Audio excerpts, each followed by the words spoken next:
Hey guys, welcome back to All Praise Picks. Today we're looking at the MLB. We have the Washington Nationals playing against the Colorado Rockies in Colorado on June 22nd, 2024. Currently, the Nationals are 37 and 38, which is third place in the NL East, and the Colorado Rockies are 26 and 50, which is fifth place in the NL West. In the last game between these two teams, the Nationals won 11-5, scoring 16 total runs in the game. And I do favor the number of runs in this game, but I do lean towards the Nationals winning again, but in a closer game. But I have two bets for you guys on BetMGM. As always, I'll break down the lines, give you my thoughts, and hopefully if you tap in, we can all win. So this is the first parlay that I have. It's at plus 115.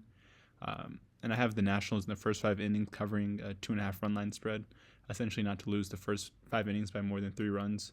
And I think that they should be able to do this. I do think they have an advantage at the starting pitcher matchup again in this game. They're starting Mitchell Parker, who is a left-handed pitcher, and he's 5-3 in his starts, giving up a 3.06 ERA, but his expected ERA is at 3.96, and his WHIP is at 1.01. He's gone over 5 innings pitched in 5 out of 7 road games, and he's gone over 6 innings pitched in 4 out of his last 6 games that he started. So I do think that the Nationals trust him as a pitcher, and he has shown to be a pretty good pitcher in terms of his ERA. And while his expected ERA is a little bit higher, I do like him to have more strikes than the Rockies starting pitcher, Quantrill. When you look at Quantrill's numbers, he's 6-5 in his starts with a 3.43 ERA and a 4.01 expected ERA, and his WHIP is much higher at 1.30. So essentially, Quantrill has given up a lot more runs and a lot more base runners, and his expected ERA is actually much higher than what his actual ERA is. But even with that, his expected ERA is higher than Parker's. So I do think that Parker will be able to pitch more innings than Quantrill, leading to him having more strikes and ultimately leading to the Nationals having either a lead after the first 5 innings or not being down by more than 3 runs. I also think in the total game, the Nationals should be able to cover that 2.5 run line spread. Essentially, I think that they should be able to score a little bit in the first 5 innings and hopefully keep the game close within the latter innings. But I do think that they'll be able to come out of this game with another win. And in terms of the totals overall, I think that this will be another high-scoring game.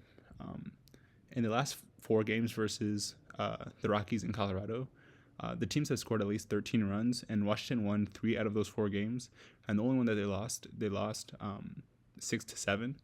So that still went over the total runs of 7. But at the same time, Washington has shown that they were able to beat Colorado, who just isn't really that good of a team this year and in the prior years that they played as well.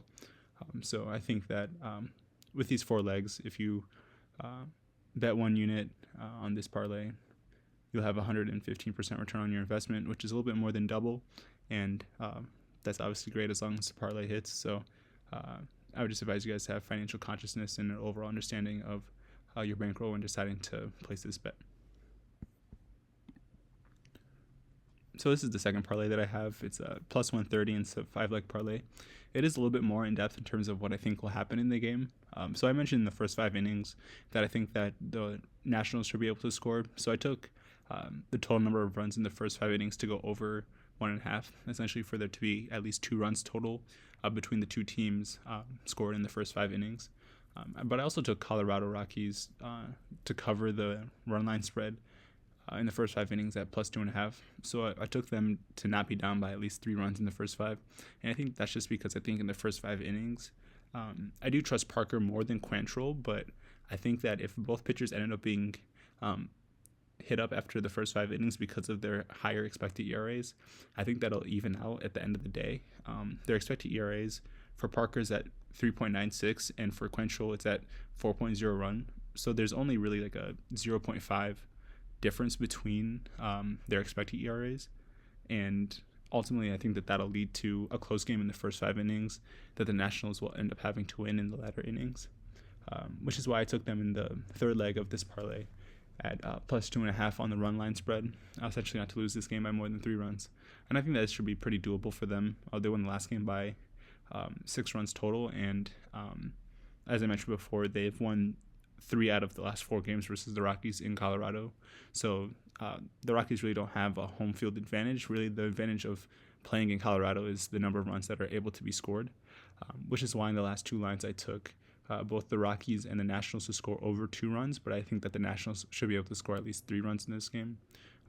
So I have the Rockies over 1.5 and the Nationals over 2.5.